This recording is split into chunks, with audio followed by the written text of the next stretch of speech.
اور میں اپنے آپ کو پاک صاف نہیں کہتا، کیونکہ نفس امارہ انسان کو برائی ہی سکھاتا رہتا ہے، مگر یہ کہ میرا پروردگار رحم فرمائے۔ بے شک میرا پروردگار بخشنے والا ہے، مہربان ہے۔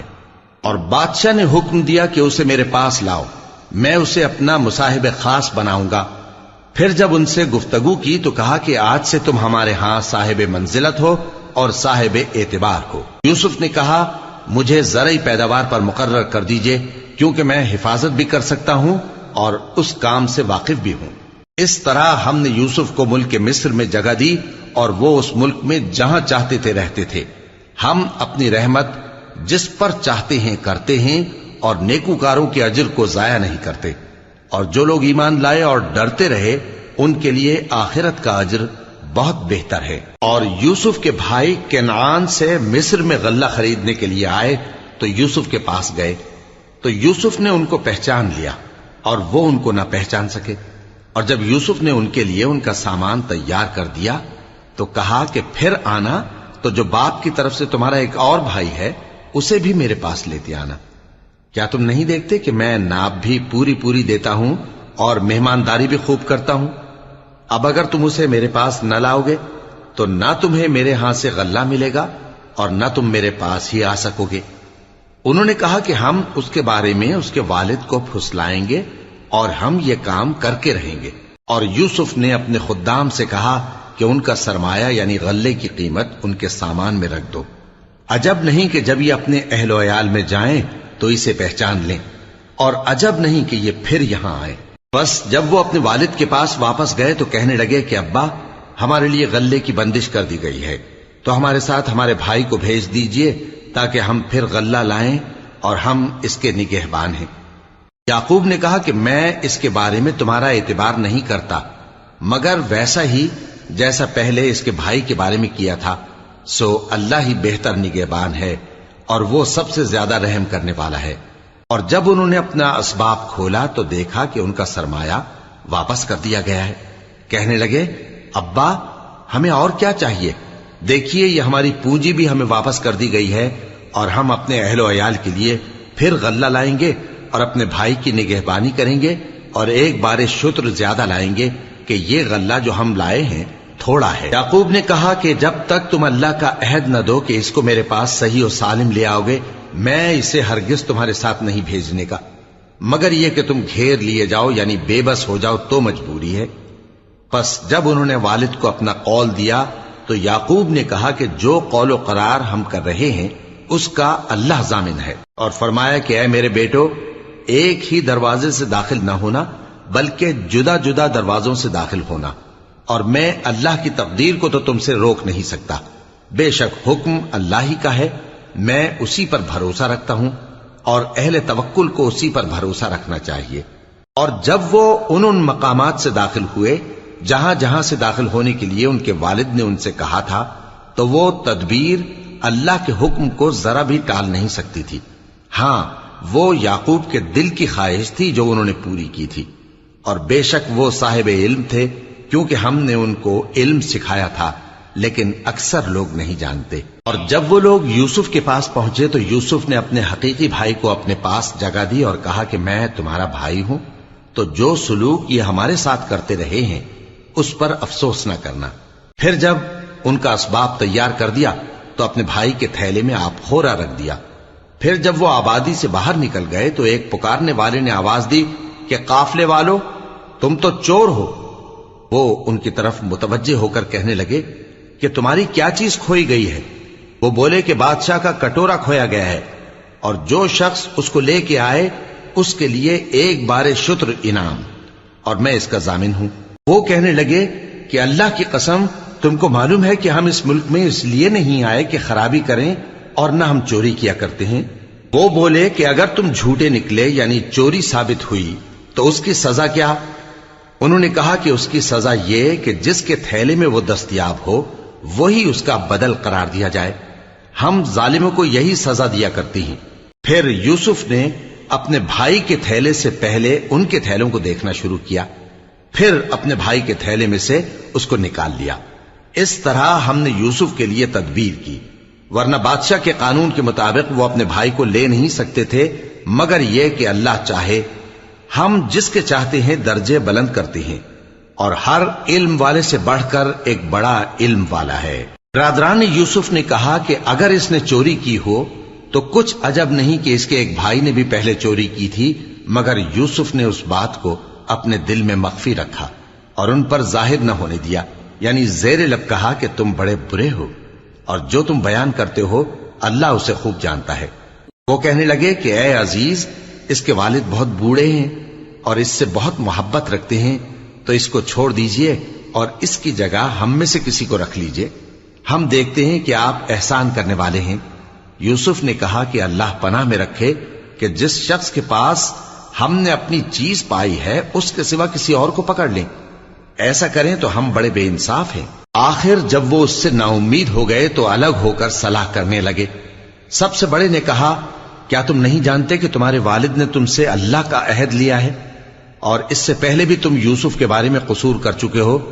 تو جب تک والد صاحب مجھے اجازت نہ دیں میں تو اس جگہ سے ہلنے کا نہیں، یا اللہ میرے لیے کوئی فیصلہ کرے، اور وہ سب سے بہتر فیصلہ کرنے والا ہے۔ تم سب والد صاحب کے پاس واپس جاؤ اور کہو کہ ابا، آپ کے صاحبزادے نے وہاں جا کر چوری کی، اور ہم نے تو اپنی دانست کے مطابق آپ سے اس کے لے آنے کا عہد کیا تھا، مگر ہم غیب کی باتوں کے جاننے اور یاد رکھنے والے تو نہیں تھے، اور جس بستی میں ہم ٹھہرے تھے وہاں سے، یعنی اہل مصر سے، اور جس قافلے میں آئے ہیں اس سے دریافت کر لیجئے، اور ہم اس بیان میں بالکل سچے ہیں۔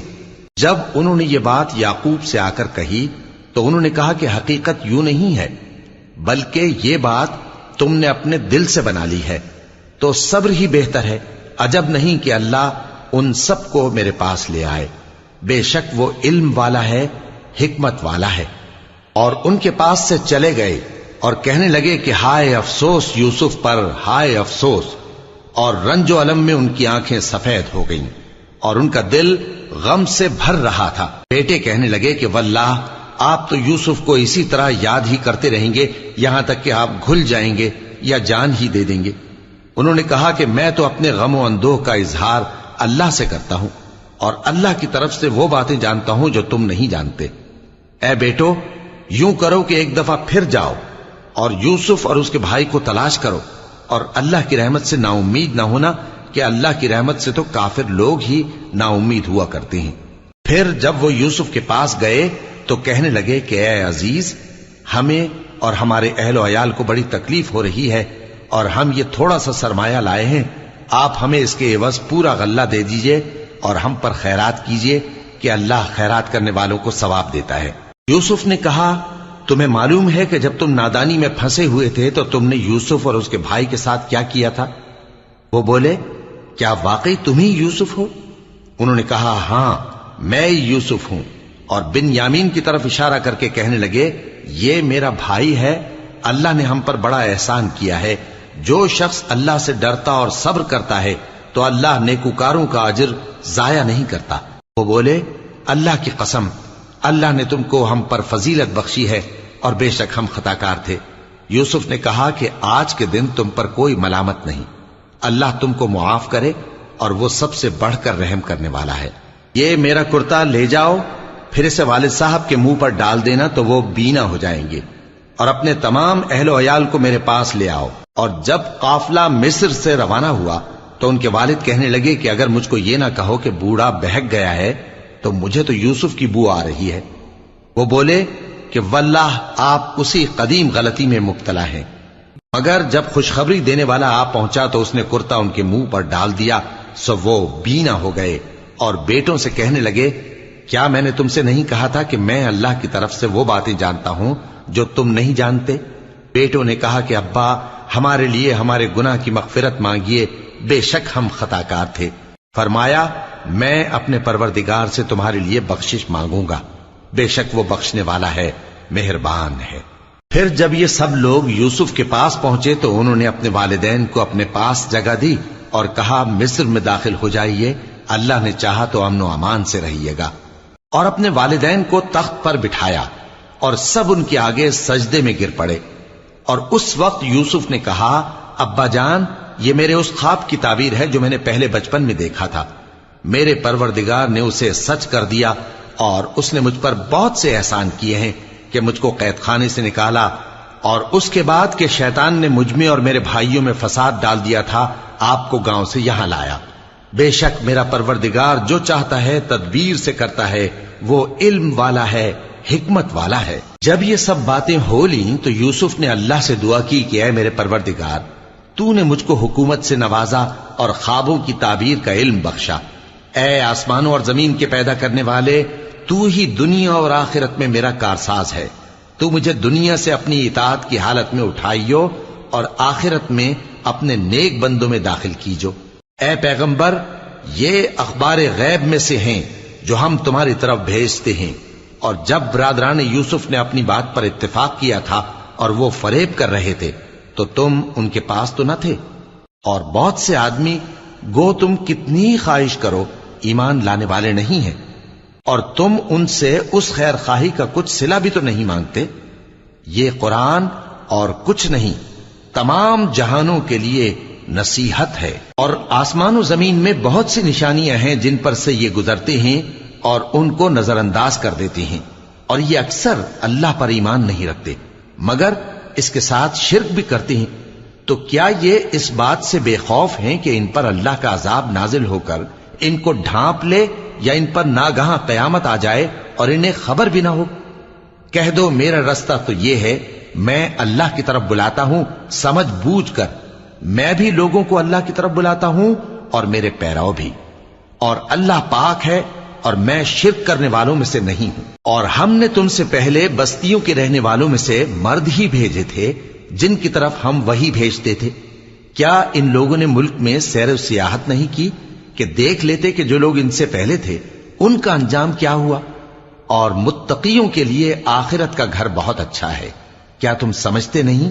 یہاں تک کہ جب پیغمبر نا امید ہو گئے اور انہوں نے خیال کیا کہ اپنی نصرت کے بارے میں جو بات انہوں نے کہی تھی اس میں وہ سچے نہ نکلے، تو ان کے پاس ہماری مدد آ پہنچی، پھر جسے ہم نے چاہا بچا دیا، اور ہمارا عذاب اتر کر گناہگار لوگوں سے پھیرا نہیں کرتا۔ ان کے قصے میں عقل مندوں کے لیے عبرت ہے۔ یہ قرآن ایسی بات نہیں ہے جو اپنے دل سے بنائی گئی ہو، بلکہ جو کتابیں اس سے پہلے نازل ہوئی ہیں ان کی تصدیق کرنے والا ہے اور ہر چیز کی تفصیل کرنے والا، اور مومنوں کے لیے ہدایت اور رحمت ہے۔ شروع اللہ کا نام لے کر جو بڑا مہربان نہایت رحم والا ہے۔ الف لام میم را۔ اے نبی، یہ کتاب الہی کی آیتیں ہیں، اور جو کچھ تمہارے پروردگار کی طرف سے تم پر نازل ہوا ہے حق ہے، لیکن اکثر لوگ ایمان نہیں لاتے۔ اللہ وہی تو ہے جس نے ستونوں کے بغیر آسمان جیسا کہ تم دیکھتے ہو اتنے اونچے بنائے، پھر عرش پر جلوہ افروز ہوا اور سورج اور چاند کو کام میں لگا دیا، ہر ایک میعاد معین تک گردش کر رہا ہے۔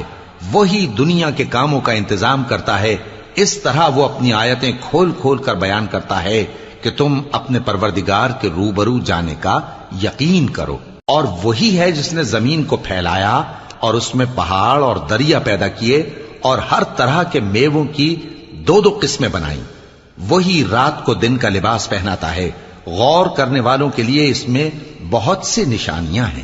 اور زمین میں کئی طرح کے قطعات ہیں ایک دوسرے سے ملے ہوئے، اور انگور کے باغ اور کھیتی اور کھجور کے درخت، بعض کی بہت سی شاخیں ہیں اور بعض کی اتنی نہیں ہوتی، باوجود کہ پانی سب کو ایک ہی ملتا ہے۔ اور ہم بعض میووں کو بعض پر لذت میں فضیلت دیتی ہیں، اور اس میں سمجھنے والوں کے لیے بہت سی نشانیاں ہیں۔ اگر تم عجیب بات سننی چاہو تو کافروں کا یہ کہنا عجیب ہے کہ جب ہم مر کر مٹی ہو جائیں گے تو کیا از سر نو پیدا ہوں گے؟ یہی لوگ ہیں جو اپنے پروردگار سے منکر ہوئے ہیں، اور یہی ہیں جن کی گردنوں میں طوق ہوں گے، اور یہی اہل دوزخ ہیں کہ ہمیشہ اس میں جلتے رہیں گے۔ اور یہ لوگ بھلائی سے پہلے تم سے برائی جلدی سے مانگتے ہیں، یعنی طالب عذاب ہیں، حالانکہ ان سے پہلے عذاب واقع ہو چکے ہیں۔ اور تمہارا پروردگار لوگوں کو باوجود ان کی بے انصافیوں کے معاف کرنے والا ہے، اور بے شک تمہارا پروردگار سخت عذاب دینے والا ہے۔ اور کافر لوگ کہتے ہیں کہ اس پیغمبر پر اس کے پروردگار کی طرف سے کوئی نشانی کیوں نازل نہیں ہوئی؟ اے نبی، تم تو صرف خبردار کرنے والے ہو، اور ہر ایک قوم کے لیے رہنما ہوا کرتا ہے۔ اللہ ہی اس بچے سے واقف ہے جو عورت کے پیٹ میں ہوتا ہے، اور وہی پیٹ کے سکڑنے اور بڑھنے سے بھی واقف ہے، اور ہر چیز کا اس کے ہاں ایک اندازہ مقرر ہے۔ وہ چھپی اور ظاہر چیزوں کا جاننے والا ہے، سب سے بزرگ ہے، عالی رتبہ ہے۔ کوئی تم میں سے چپکے سے بات کہے یا پکار کر، یا رات کو کہیں چھپ جائے یا دن کی روشنی میں کھلم کھلا چلے پھرے، اللہ کے نزدیک برابر ہے۔ اس کے آگے اور پیچھے اللہ کے چوکیدار ہیں جو اللہ کے حکم سے اس کی نگرانی کرتے ہیں۔ اللہ اس نعمت کو جو کسی قوم کو حاصل ہے نہیں بدلتا جب تک کہ وہ اپنی حالت کو نہ بدلے، اور جب اللہ کسی قوم کے ساتھ برائی کا ارادہ کرتا ہے تو وہ پھر نہیں سکتی، اور اللہ کے سوا ان کا کوئی مددگار نہیں ہوتا۔ وہی تو ہے جو تم کو ڈرانے اور امید دلانے کے لیے بجلی دکھاتا اور بھاری بھاری بادل پیدا کرتا ہے، اور رعد اور فرشتے سب اس کے خوف سے اس کی تسبیح و تحمید کرتے رہتے ہیں۔ اور وہی بجلیاں بھیجتا ہے، پھر جس پر چاہتا ہے گرا بھی دیتا ہے، جبکہ وہ اللہ کے بارے میں جھگڑتے ہیں، اور وہ بڑی قوت والا ہے۔ کام کا پکارنا تو اسی کا ہے، اور جن کو یہ لوگ اس کے سوا پکارتے ہیں وہ ان کی پکار کو کسی طرح قبول نہیں کرتے، مگر اس شخص کی طرح جو اپنے دونوں ہاتھ پانی کی طرف پھیلا دے تاکہ دور ہی سے اس کے منہ تک آ پہنچے، حالانکہ وہ اس تک کبھی بھی نہیں آ سکتا۔ اور اسی طرح کافروں کی پکار بیکار ہے۔ اور جتنی مخلوقات آسمانوں اور زمین میں ہے، خوشی سے یا ناخوشی سے اللہ کے آگے سجدہ کرتی ہے، اور ان کے سائے بھی صبح و شام سجدے کرتے ہیں۔ ان سے پوچھو کہ آسمانوں اور زمین کا پروردگار کون ہے؟ تم ہی کہہ دو کہ اللہ۔ ان سے کہو کہ کیا تم نے اللہ کو چھوڑ کر ایسے لوگوں کو کارساز بنایا ہے جو خود اپنے نفع و نقصان کا بھی اختیار نہیں رکھتے؟ کہو کیا اندھا اور آنکھوں والا برابر ہیں، یا اندھیرا اور اجالا برابر ہو سکتا ہے؟ بھلا ان لوگوں نے جن کو اللہ کا شریک مقرر کیا ہے، کیا انہوں نے اللہ کسی مخلوقات پیدا کی ہے جس کے سبب ان کے لیے مخلوقات مشتبہ ہو گئی ہے؟ کہہ دو کہ اللہ ہی ہر چیز کا پیدا کرنے والا ہے، اور وہ یکتا ہے، بڑا زبردست ہے۔ اسی نے آسمان سے مے برسایا، پھر اس سے اپنے اپنے اندازے کے مطابق نالے بہ نکلے، پھر پانی پر پھولا ہوا جھاگ آ گیا۔ اور جس چیز کو زیور یا کوئی اور سامان بنانے کے لیے آگ میں تپاتے ہیں اس میں بھی ایسا ہی جھاگ ہوتا ہے۔ اس طرح اللہ حق و باطل کی مثال بیان فرماتا ہے۔ سو جھاگ تو سوکھ کر زائل ہو جاتا ہے، اور پانی جو لوگوں کو فائدہ پہنچاتا ہے وہ زمین میں ٹھہرا رہتا ہے۔ اس طرح اللہ صحیح اور غلط کی مثالیں بیان فرماتا ہے تاکہ تم سمجھو۔ جن لوگوں نے اللہ کے حکم کو قبول کیا ان کی حالت بہت بہتر ہوگی، اور جنہوں نے اس کو قبول نہ کیا، اگر روئے زمین کے سب خزانے ان کے اختیار میں ہوں تو وہ سب کے سب اور ان کے ساتھ اتنے ہی اور نجات کے بدلے میں صرف کر ڈالیں، مگر نجات کہاں؟ ایسے لوگوں کا حساب بھی برا ہوگا، اور ان کا ٹھکانہ بھی دوزخ ہے، اور وہ بری جگہ ہے۔ بھلا جو شخص یہ جانتا ہے کہ جو کچھ تمہارے پروردگار کی طرف سے تم پر نازل ہوا ہے حق ہے، وہ اس شخص کی طرح ہے جو اندھا ہے؟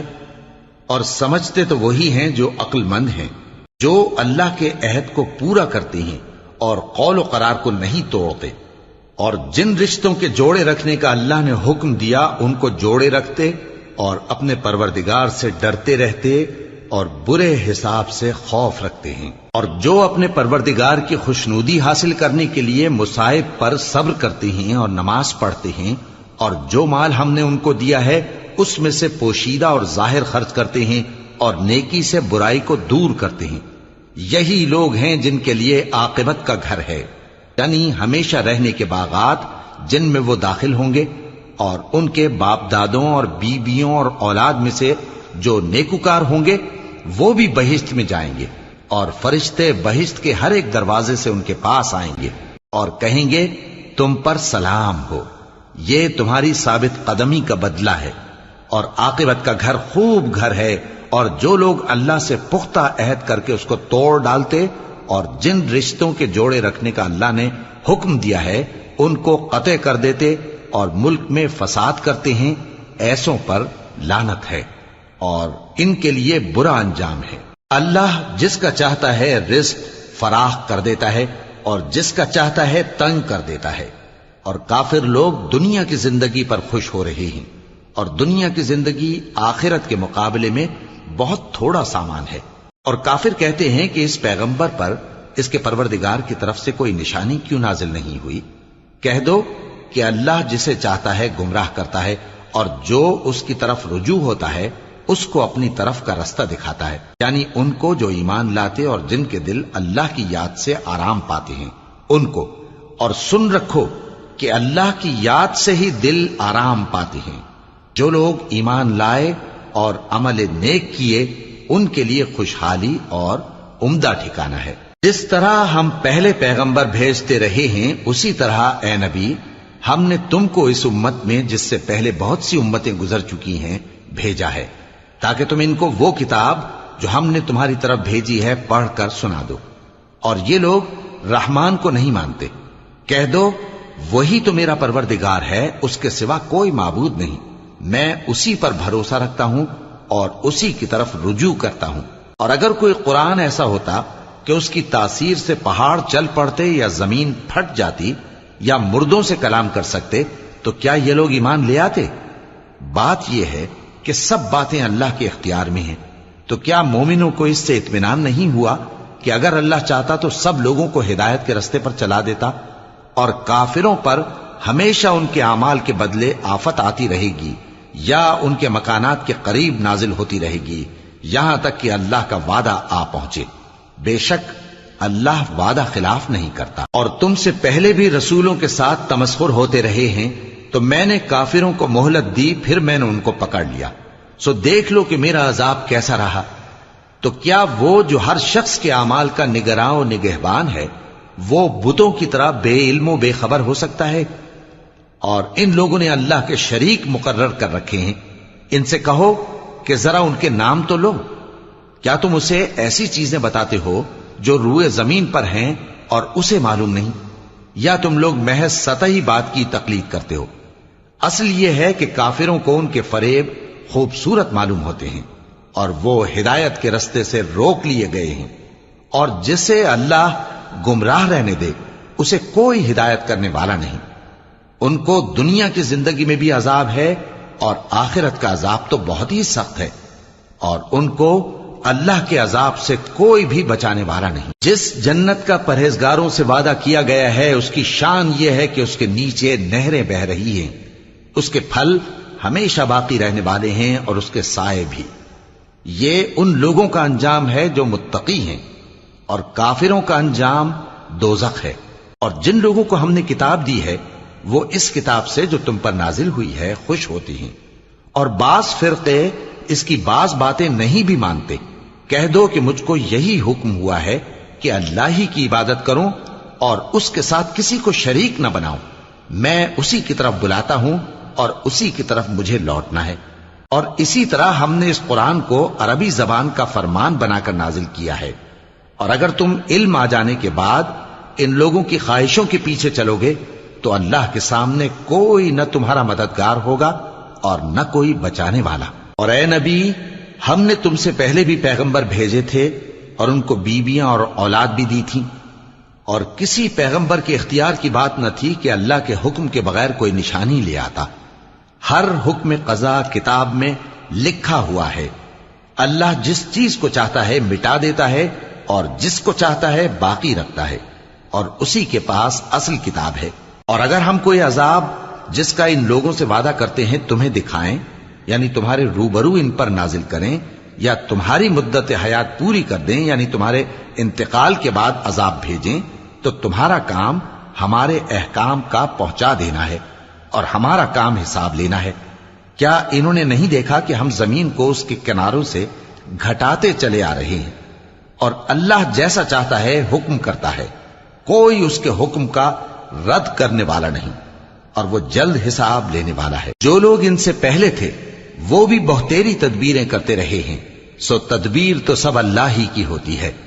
ہر شخص جو کچھ کر رہا ہے اللہ اسے جانتا ہے، اور کافر جلد معلوم کر لیں گے کہ آخرت میں اچھا انجام کس کے لیے ہوتا ہے۔ اور کافر لوگ کہتے ہیں کہ تم پیغمبر نہیں ہو۔ کہہ دو کہ میرے اور تمہارے درمیان اللہ اور وہ شخص جس کے پاس کتاب آسمانی کا علم ہے بطور گواہ کافی ہے۔ شروع اللہ کا نام لے کر جو بڑا مہربان نہایت رحم والا ہے۔ الف لام را، یہ ایک پر نور کتاب ہے، اس کو ہم نے تم پر اس لیے نازل کیا ہے کہ تم لوگوں کو اندھیروں سے نکال کر روشنی کی طرف لے جاؤ، یعنی ان کے پروردگار کے حکم سے عزت والے خوبیوں والے مالک کے راستے کی طرف، یعنی اس اللہ کے راستے کی طرف کہ جو کچھ آسمانوں اور زمین میں ہے سب اسی کا ہے، اور ان کافروں کے لیے عذاب شدید کی وجہ سے تباہی اور بربادی مقدر ہے، جو آخرت کے مقابلے میں دنیاوی زندگی کو پسند کرتے اور لوگوں کو اللہ کے راستے سے روکتے اور اس میں کجی چاہتے ہیں۔ یہ لوگ بڑے دور کی گمراہی میں ہیں، اور ہم نے کوئی پیغمبر نہیں بھیجا مگر وہ اپنی قوم کی زبان بولتا تھا تاکہ انہیں احکام الہی کھول کھول کر بتا دے۔ پھر اللہ جسے چاہتا ہے گمراہ رہنے دیتا ہے اور جسے چاہتا ہے ہدایت دیتا ہے، اور وہ غالب ہے، حکمت والا ہے۔ اور ہم نے موسیٰ کو اپنی نشانیاں دے کر بھیجا کہ اپنی قوم کو تاریکیوں سے نکال کر روشنی میں لے جاؤ اور ان کو اللہ کے دن یاد دلاؤ، اور اس میں ان لوگوں کے لیے جو صابر و شاکر ہیں نشانیاں ہیں۔ اور جب موسیٰ نے اپنی قوم سے کہا کہ اللہ نے جو تم پر مہربانیاں کی ہیں ان کو یاد کرو، جبکہ اس نے تم کو فرعون کی قوم سے رہائی بخشی، وہ لوگ تمہیں برے برے عذاب دیتے تھے اور تمہارے بیٹوں کو مار ڈالتے تھے اور تمہاری لڑکیوں کو زندہ رہنے دیتے تھے، اور اس میں تمہارے پروردگار کی طرف سے بڑی آزمائش تھی۔ اور جب تمہارے پروردگار نے تم کو آگاہ کیا کہ اگر شکر کرو گے تو میں تمہیں زیادہ دوں گا، اور اگر ناشکری کرو گے تو یاد رکھو کہ میرا عذاب بھی سخت ہے۔ اور موسیٰ نے صاف صاف کہہ دیا کہ اگر تم اور جتنے اور لوگ زمین میں ہیں سب کے سب ناشکری کرو تو بھی اللہ بے نیاز ہے، قابل تعریف ہے۔ بھلا تم کو ان لوگوں کے حالات کی خبر نہیں پہنچی جو تم سے پہلے تھے، یعنی نوح اور عاد اور سمود کی قوم اور جو ان کے بعد تھے، جن کا علم اللہ کے سوا کسی کو نہیں۔ جب ان کے پاس ان کے پیغمبر نشانیاں لے کر آئے تو انہوں نے اپنے ہاتھ ان کے منہوں پر رکھ دیے کہ خاموش رہو، اور کہنے لگے کہ ہم تو تمہاری رسالت کو تسلیم نہیں کرتے، اور جس چیز کی طرف تم ہمیں بلاتے ہو ہم کو اس میں بھاری شک ہے۔ ان کے پیغمبروں نے کہا، کیا تم کو اللہ کے بارے میں شک ہے جو آسمانوں اور زمین کا پیدا کرنے والا ہے؟ وہ تمہیں اس لیے بلاتا ہے کہ تمہارے گناہ بخشے اور ایک مدت مقرر تک تم کو مہلت دے۔ وہ بولے کہ تم تو ہمارے ہی جیسے آدمی ہو، تمہارا یہ منشا ہے کہ جن چیزوں کو ہمارے بڑے پوجتے رہے ہیں ان کے پوجنے سے تم ہمیں روک دو، تو اچھا کوئی کھلی دلیل لاؤ، یعنی معجزہ دکھاؤ۔ پیغمبروں نے ان سے کہا کہ ہاں ہم تمہارے ہی جیسے آدمی ہیں، لیکن اللہ اپنے بندوں میں سے جس پر چاہتا ہے نبوت کا احسان کرتا ہے، اور ہمارے اختیار کی بات نہیں کہ ہم اللہ کے حکم کے بغیر تم کو تمہاری فرمائش کے مطابق معجزہ دکھائیں، اور اللہ ہی پر مومنوں کو تو بھروسہ رکھنا چاہیے۔ اور ہم کیوں اللہ پر بھروسہ نہ رکھیں حالانکہ اس نے ہم کو ہمارے دین کے سیدھے رستے بتائے ہیں، اور جو تکلیفیں تم ہم کو دیتے ہو اس پر ہم صبر کریں گے، اور اہل توکل کو تو اللہ ہی پر بھروسہ رکھنا چاہیے۔ اور جو کافر تھے انہوں نے اپنے پیغمبروں سے کہا کہ یا تو ہم تم کو اپنے ملک سے باہر نکال دیں گے یا تم ہمارے مذہب میں واپس آ جاؤ۔ پس ان کے پروردگار نے ان کی طرف وحی بھیجی کہ ہم ظالموں کو ہلاک کر دیں گے اور ان کے بعد تم کو اس زمین میں آباد کر دیں گے۔ یہ اس شخص کے لیے ہے جو قیامت کے روز میرے سامنے کھڑے ہونے سے ڈرے اور میرے عذاب سے خوف کرے۔ اور پیغمبروں نے اللہ سے فتح چاہی اور ہر سرکش ضدی نامراد رہ گیا۔ اس کے پیچھے دوزخ ہے اور اسے پیپ والا پانی پلایا جائے گا، وہ اس کو گھونٹ گھونٹ کر کے پیے گا اور گلے سے نہیں اتار سکے گا، اور ہر طرف سے اسے موت آ رہی ہوگی مگر وہ مرنے میں نہیں آئے گا، اور اس کے بعد سخت عذاب ہوگا۔ جن لوگوں نے اپنے پروردگار سے کفر کیا ان کے اعمال کی مثال راکھ کی سی ہے کہ آندھی کے دن اس پر زور کی ہوا چلے جو اسے اڑا لے جائے۔ اسی طرح جو کام وہ کرتے رہے ان پر ان کو کچھ قابو نہ ہوگا۔ یہی تو پرلے سرے کی گمراہی ہے۔ کیا تم نے نہیں دیکھا کہ اللہ نے آسمانوں اور زمین کو تدبیر سے پیدا کیا ہے، اگر وہ چاہے تو تم کو نابود کر دے اور تمہاری جگہ نئی مخلوق پیدا کر دے، اور یہ اللہ کو کچھ بھی مشکل نہیں۔ اور قیامت کے دن سب لوگ اللہ کے سامنے کھڑے ہوں گے تو غریب پیروکار بڑے بن بیٹھنے والوں سے کہیں گے کہ ہم تو تمہارے پیرو تھے، کیا تم اللہ کا کچھ عذاب ہم پر سے دفع کر سکتے ہو؟ وہ کہیں گے کہ اگر اللہ ہم کو ہدایت کرتا تو ہم تم کو ہدایت کرتے۔ اب ہم گھبراہٹ ظاہر کریں یا صبر کریں ہمارے حق میں برابر ہے، کوئی جگہ رہائی کی ہمارے لیے نہیں ہے۔ اور جب حساب کتاب کا کام فیصل ہو چکے گا تو شیطان کہے گا جو وعدہ اللہ نے تم سے کیا تھا وہ تو سچا تھا، اور جو وعدہ میں نے تم سے کیا تھا وہ جھوٹا تھا، اور میرا تم پر کسی طرح کا زور نہیں تھا۔ ہاں، میں نے تم کو گمراہی اور باطل کی طرف بلایا تو تم نے جلدی سے اور بے دلیل میرا کہنا مان لیا، تو آج مجھے ملامت نہ کرو، اپنے آپ ہی کو ملامت کرو۔ نہ میں تمہاری فریاد رسی کر سکتا ہوں اور نہ تم میری فریاد رسی کر سکتے ہو۔ میں اس بات سے انکار کرتا ہوں کہ تم پہلے مجھے شریک بناتے تھے۔ بے شک جو ظالم ہیں ان کے لیے درد دینے والا عذاب ہے۔ اور جو ایمان لائے اور عمل نیک کرتے رہے وہ بہشتوں میں داخل کیے جائیں گے جن کے نیچے نہریں بہ رہی ہیں، اپنے پروردگار کے حکم سے وہ ہمیشہ ان میں رہیں گے، وہاں وہ ہر ملاقات پر ایک دوسرے کو سلام کہیں گے۔ کیا تم نے نہیں دیکھا کہ اللہ نے کلمہ طیبہ کی کیسی مثال بیان فرمائی ہے؟ وہ ایسی ہے جیسے پاکیزہ درخت جس کی جڑ مضبوط ہو اور شاخیں آسمان میں پھیلی ہوں، وہ اپنے پروردگار کے حکم سے ہر موقع پر پھل لاتا ہو۔ اور اللہ لوگوں کے لیے مثالیں بیان فرماتا ہے تاکہ وہ نصیحت حاصل کریں۔ اور ناپاک بات یعنی غلط عقیدے کی مثال ناپاک درخت کی سی ہے کہ وہ زمین کے اوپر ہی سے اکھیڑ کر پھینک دیا جائے، اس کو ذرا بھی قرار و ثبات نہیں۔ اللہ مومنوں کے دلوں کو صحیح اور پکی بات سے دنیا کی زندگی میں بھی مضبوط رکھتا ہے اور آخرت میں بھی رکھے گا۔ اور اللہ بے انصافوں کو گمراہ کر دیتا ہے، اور اللہ جو چاہتا ہے کرتا ہے۔ کیا تم نے ان لوگوں کو نہیں دیکھا جنہوں نے اللہ کے احسان کو ناشکری سے بدل دیا اور اپنی قوم کو تباہی کے گھر میں لا اتارا، یعنی دوزخ میں، کہ سب ناشکرے اس میں داخل ہوں گے اور وہ برا ٹھکانہ ہے۔ اور ان لوگوں نے اللہ کے شریک مقرر کیے کہ لوگوں کو اس کے رستے سے گمراہ کریں۔ کہہ دو کہ چند روز فائدے اٹھا لو، آخر کار تم کو دوزخ کی طرف لوٹ کر جانا ہے۔ اے پیغمبر، میرے مومن بندوں سے کہہ دو کہ نماز پڑھا کریں، اور اس دن کے آنے سے پیشتر جس میں نہ اعمال کا سودا ہوگا اور نہ دوستی کام آئے گی، ہمارے دیے ہوئے مال میں سے پوشیدہ اور علانیہ خرچ کرتے رہیں۔ اللہ ہی تو ہے جس نے آسمانوں اور زمین کو پیدا کیا اور آسمان سے مے برسایا، پھر اس سے تمہارے کھانے کے لیے پھل پیدا کیے اور کشتیوں اور جہازوں کو تمہارے زیر فرمان کیا تاکہ وہ سمندر میں اس کے حکم سے چلیں، اور نہروں کو بھی تمہارے زیر فرمان کیا، اور سورج اور چاند کو تمہارے لیے کام میں لگا دیا کہ دونوں دن رات ایک ڈگر پر چل رہے ہیں، اور رات اور دن کو بھی تمہاری خاطر کام میں لگا دیا، اور جو کچھ تم نے مانگا سب میں سے تم کو عنایت کیا۔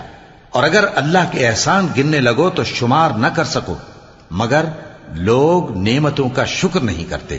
کچھ شک نہیں کہ انسان بڑا بے انصاف ہے، ناشکرا ہے۔ اور جب ابراہیم نے دعا کی کہ اے میرے پروردگار، اس شہر کو لوگوں کے لیے امن کی جگہ بنا دے، اور مجھے اور میری اولاد کو اس بات سے کہ بتوں کی پرستش کرنے لگیں بچائے رکھیو۔ اے پروردگار، انہوں نے بہت سے لوگوں کو گمراہ کیا ہے، سو جس شخص نے میرا کہا مانا وہ میرا ہے، اور جس نے میری نافرمانی کی تو تو بخشنے والا ہے، مہربان ہے۔ اے پروردگار، میں نے اپنی اولاد ایک وادی میں جہاں کھیتی نہیں، تیرے عزت و ادب والے گھر کے پاس لا بسائی ہے۔ اے پروردگار، تاکہ یہ نماز پڑھیں، سو تو لوگوں کے دلوں کو ایسا کر دے کہ ان کی طرف جھکے رہیں، اور ان کو میووں سے روزی دیتے رہنا تاکہ تیرا شکر کریں۔ اے پروردگار، جو بات ہم چھپاتے اور جو ظاہر کرتے ہیں تو سب جانتا ہے، اور اللہ سے کوئی چیز مخفی نہیں، نہ زمین میں نہ آسمان میں۔ اللہ کا شکر ہے جس نے مجھ کو بڑی عمر میں اسماعیل اور اسحاق بخشے، بے شک میرا پروردگار دعا سننے والا ہے۔ اے پروردگار، مجھ کو ایسی توفیق عنایت کر کہ نماز پڑھتا رہوں، اور میری اولاد کو بھی یہ توفیق بخش۔ اے پروردگار، میری دعا قبول فرما۔ اے پروردگار، حساب کتاب کے دن میری اور میرے ماں باپ کی اور مومنوں کی مغفرت کیجو۔ اور مومنوں، یہ نہ سمجھنا کہ یہ ظالم جو کام کر رہے ہیں اللہ ان سے بے خبر ہے۔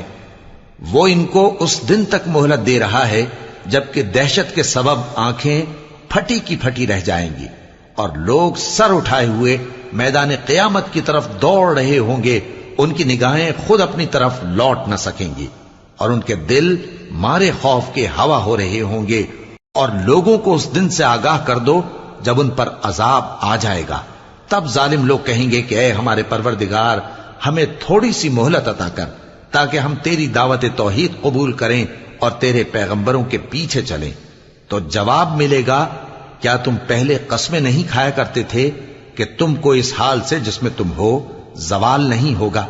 اور جو لوگ اپنے آپ پر ظلم کرتے تھے تم ان کے مکانوں میں رہتے تھے، اور تم پر ظاہر ہو چکا تھا کہ ہم نے ان لوگوں کے ساتھ کس طرح کا معاملہ کیا تھا، اور تمہارے سمجھانے کے لیے مثالیں بیان کر دی تھیں۔ اور انہوں نے بڑی بڑی تدبیریں کی، اور ان کی سب تدبیریں اللہ کے ہاں لکھی ہوئی ہیں۔ گو وہ تدبیریں ایسی غضب کی تھیں کہ ان سے پہاڑ بھی ٹل جائیں۔ تو ایسا خیال نہ کرنا کہ اللہ نے جو اپنے پیغمبروں سے وعدہ کیا ہے وہ اس کے خلاف کرے گا۔ بے شک اللہ زبردست ہے، بدلہ لینے والا ہے۔ جس دن یہ زمین دوسری ہی زمین بنا دی جائے گی اور آسمان بھی بدل دیے جائیں گے اور سب لوگ اللہ کے سامنے نکل کھڑے ہوں گے، جو یکتا ہے بڑا زبردست ہے۔ اور اس دن تم گناہگاروں کو دیکھو گے کہ زنجیروں میں جکڑے ہوئے ہیں، ان کے کرتے تارکول کے ہوں گے اور ان کے چہروں کو آگ لپٹ رہی ہوگی، یہ اس لیے کہ اللہ ہر شخص کو اس کے اعمال کا بدلہ دے۔ بے شک اللہ جلد حساب لینے والا ہے۔ یہ قرآن لوگوں کے نام اللہ کا پیغام ہے تاکہ ان کو اس سے ڈرایا جائے اور تاکہ وہ جان لیں کہ وہی اکیلا معبود ہے، اور تاکہ اہل عقل نصیحت حاصل